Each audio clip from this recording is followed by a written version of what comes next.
বাইকটা চালায় কেমন লাগতেছে? খুব ভালো, খুব ভালো। এই যে দাবিদ ভাই চলেন ভাই, যাই, গরম লাগতেছে। ওকে ওকে ভাই। Najmul Shanto, what a character, what a leader. মাত্র 18 টেস্টে শান্তর নামের পাশে 8টা জয়, আর তাতেই ছাড়িয়ে গেছেন দেশের বাকি ক্যাপ্টেনদের। মিরপুর টেস্টের পর সিলেট টেস্টেও শান্ত নেতৃত্বে দেখিয়েছেন মুন্সিয়ানা, স্লেজিংয়েও ছাড় দেননি। লিটনের সাথে জুটি বেঁধে রিজওয়ানকে কথার জালে ফাঁসিয়েছেন। দলকে সামনে থেকে নেতৃত্ব দেবার পাশাপাশি ব্যাট হাতেও আলো কেড়েছেন, আর তাতে মোস্ট ভ্যালুয়েবল ক্রিকেটারের পুরস্কার বাইক জিতেছেন।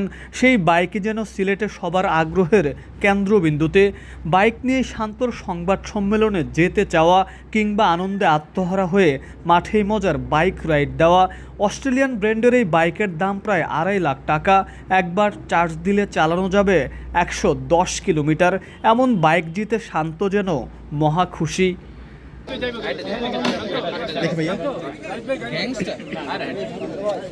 সংবাদ সম্মেলনে ট্রফি হাতে যাওয়া, প্রেস কনফারেন্স শেষে ট্রফি হাতে নিয়ে সাংবাদিকদের সাথে নিজেকে ফ্রেমবন্দি করা, মাঠ কর্মীদের ডেকে ছবি তোলা, তাদের ধন্যবাদ দেওয়া।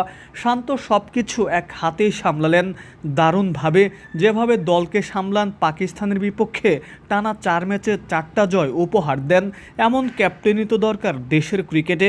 ব্যাট হাতে পারফর্ম করার পাশাপাশি শান্ত নেতৃত্ব কিংবা স্লেজিংয়ে সব জায়গায় সবার সেরা।